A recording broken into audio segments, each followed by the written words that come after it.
This week isn't just big, it's game-changing.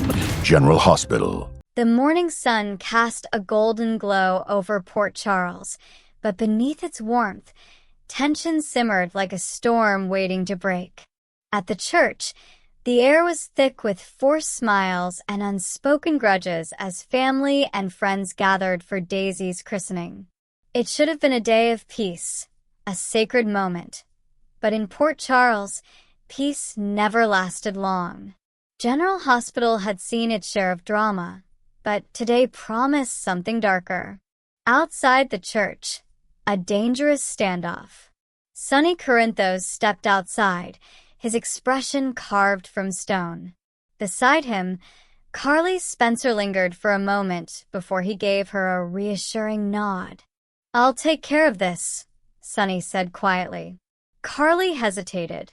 She had heard those words too many times before. Sometimes they meant safety, sometimes chaos. But she trusted him, or at least she wanted to.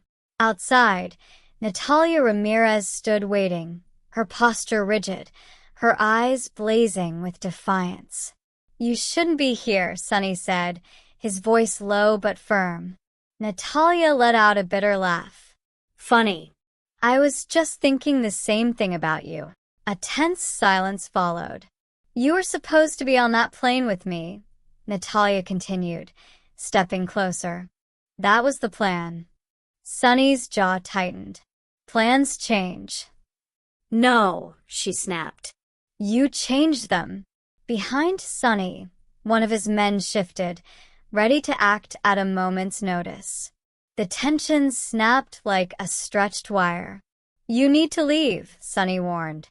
Natalia's eyes flickered, not with fear, but something darker. "Or what?"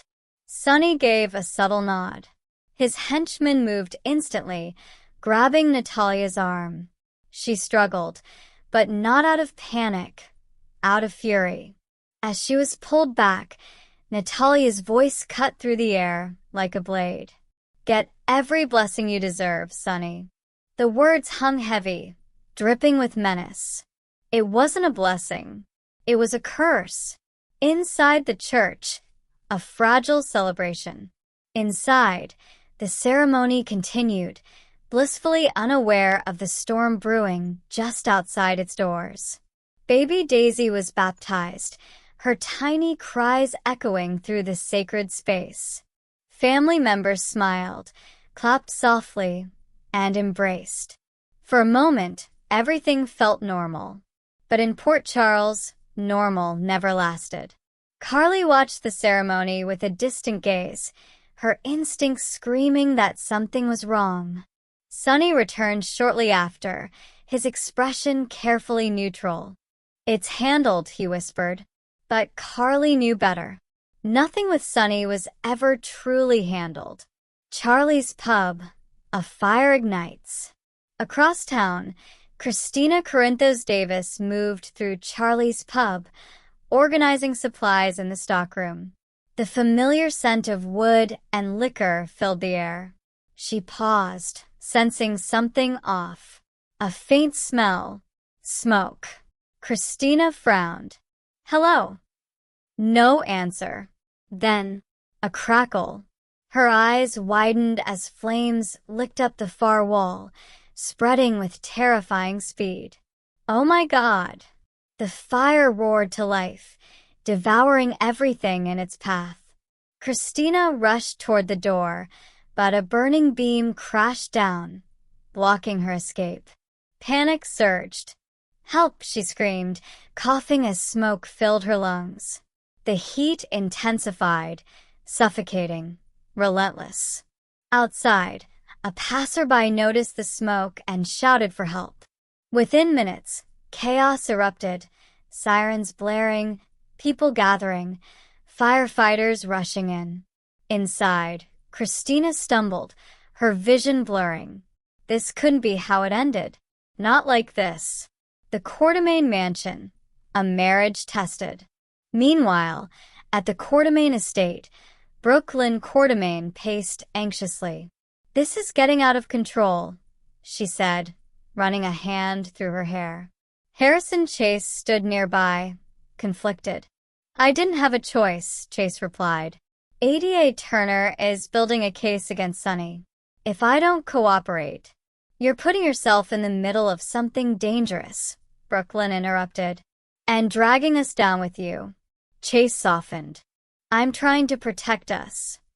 Then protect this, she said, placing a hand over her heart. Our marriage. Silence settled between them. Finally, Chase nodded. We keep our personal life separate from this investigation.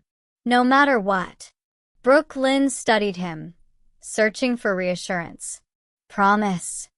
I promise. But promises in Port Charles were fragile things.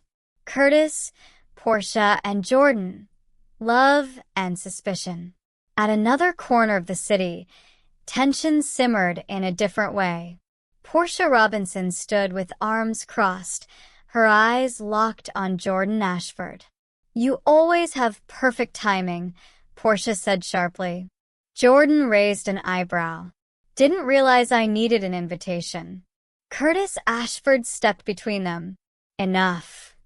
But Portia wasn't backing down. It's obvious what's going on, she said. You want him back. Jordan's expression flickered, just for a moment. That's not what this is about, Jordan replied calmly. Really? Portia scoffed. Because it sure looks like it. Curtis sighed, frustration mounting. Portia, you're reading too much into this. No, she shot back. I'm seeing exactly what's in front of me. The truth? Feelings were resurfacing, even if no one wanted to admit it. A chance for redemption. Elsewhere, Lucas Jones sat across from Marco Rios. You still have a chance, Lucas said gently. Marco looked down, conflicted. After everything that's happened, I don't think she wants to see me. She's your mother, Lucas insisted. That doesn't just go away. Marco's jaw tightened. You don't know Natalia like I do. Maybe not, Lucas admitted. But I know regret. And trust me, you don't want to live with it. Silence filled the room. This might be your last chance to make things right, Lucas added. Marco swallowed hard. Was it already too late? Inferno and aftermath. Back at Charlie's pub, the fire raged. Firefighters battled the flames, their shouts cutting through the chaos. We've got someone inside. Sonny arrived just as the news spread. What? He roared. Kristina. She's still in there. Sonny's world tilted. Without thinking, he surged forward, but was held back. You can't go in there. That's my daughter. Sonny shouted, his voice breaking with raw fear. Moments later, a firefighter emerged, carrying a limp figure. Kristina. Sonny rushed to her side as she coughed weakly, alive, but barely. Relief flooded through him, quickly replaced by something darker. Rage. This wasn't an accident. Someone had done this. And Sonny knew exactly where to start looking. The curse takes hold. As Kristina was rushed to the hospital, Sonny stood frozen, his mind racing. Natalia's words echoed in his head. Get every blessing you deserve. His fists clenched. Was this her doing? Had she gone this far? If so, she had made a fatal mistake. A storm is coming. That night, Port Charles felt different. Heavier. More dangerous. Carly stood beside Sonny at the hospital, watching over Kristina. This isn't over, she said quietly. Sonny's eyes darkened. No. It's just beginning. Across town, Natalia sat alone, her expression unreadable. Had she set the fire? Or was someone else pulling the strings? Elsewhere, Marco stared at his phone, debating whether to call his mother. Chase and Brooklyn lay awake, the distance between them growing. Portia watched Curtis from across the room, doubt creeping into her heart. And Jordan, she wondered if some feelings were impossible to bury. Final note. In Port Charles, every action had consequences. Every secret had a cost. And every blessing could become a curse.